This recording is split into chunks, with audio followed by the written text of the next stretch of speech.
It all began with a reflection that didn't feel like my own. I was walking home from work, just another Tuesday, glued to my phone as usual. I passed this old, cracked mirror propped against a building, the same one I passed every single day. But this time was different. This time the reflection waved at me first. I just stopped dead in my tracks, heart pounding in my chest. I stared, trying to make sense of it. It had to be exhaustion, right? Long day at the office, my mind playing tricks on me.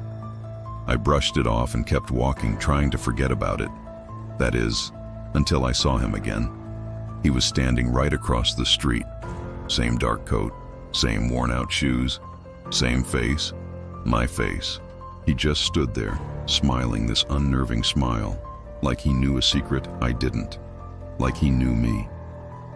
That night, the image of him wouldn't leave my mind. I was taking out the trash and ran into my neighbor, Mrs. Hill. She's one of those sweet, elderly ladies who knows everyone's business. On a whim, I told her about the man who looked just like me. Her friendly smile just vanished. She went completely pale. "That's impossible," she whispered, her voice trembling slightly. "You can't have seen him." I asked her what she meant. She leaned in closer and said, "You moved into that apartment right after the last tenant. The man who looked exactly like you just vanished into thin air." I tried to laugh it off, telling her it was just a crazy coincidence, but her words stuck with me.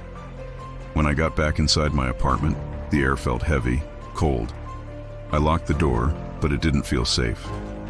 I walked into the bathroom to wash my face, and as I looked in the mirror, my reflection blinked. But it was a fraction of a second slower than I did. I blinked again. Same delay. My blood ran cold. I quickly turned off the lights, trying to escape my own face. But even in the darkness, standing by the window, I could see his outline. A faint, glowing silhouette against the black glass. It was my shape, but it wasn't me. The next morning, I woke up with a feeling of pure dread. I grabbed my phone, and my heart dropped. There was a new photo in my gallery, a photo of me, standing on the street from the night before, taken from across the road, exactly where he had been standing. I hadn't taken that picture. Someone or something had. The paranoia started to set in. Was I losing my mind? I had to know for sure. I went out and bought a small security camera and installed it in my hallway, pointing directly at my front door. If he came back, I would have proof. The first night, nothing. The second night, the same. Just hours of empty hallway footage. I started to feel a bit foolish. Maybe Mrs. Hill's story had just gotten into my head. But on the third night, I was jolted awake by a shrill alert from my phone. Motion detected at front door. My hands were shaking as I opened the app. The timestamp read 3:17 a.m. The live feed showed someone standing right there, at my door. Same height, same jacket, same me. He was just standing there, shrouded in the grainy night vision green of the camera. Then he slowly raised his hand. Not to knock, but to reach directly for the camera lens. Just before his palm covered it and the image went completely black, I saw it. A detail so small, so specific that it shattered any hope of this being a prank. On his wrist there was a faint silvery line, the exact same scar I got from a cycling accident when I was a kid. I leaped out of bed and ran to the door, flinging it open. Nothing. The hallway was empty. But as I stood there confused and terrified, I looked down at my own hand. It was covered in a fine layer of dust, the same dust that had been on the top of the camera I'd just installed. It was as if I had been the one to cover the lens. I couldn't take it anymore. I was spiraling. I had to get some real answers.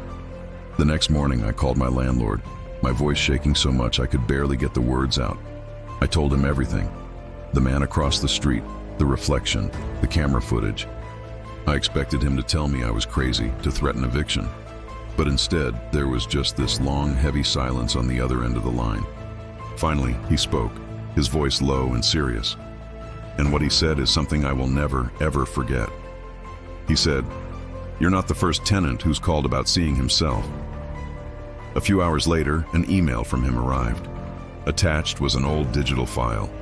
It was security footage from the previous year, from the same camera angle in my hallway.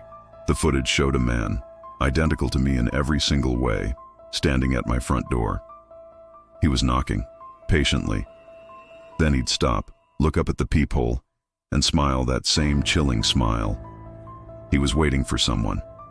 He was waiting for the person inside. He was waiting for himself. The landlord told me that man was the previous tenant, the one who had vanished.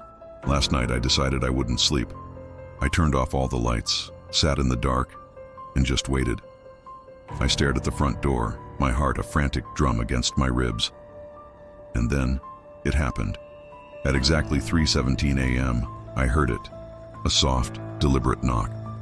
Knock, knock, knock. My breath hitched. I crept to the door, my eye pressed against the peephole. The hallway was empty. There was no one there. A wave of confusing relief washed over me. But when I turned around, I saw it.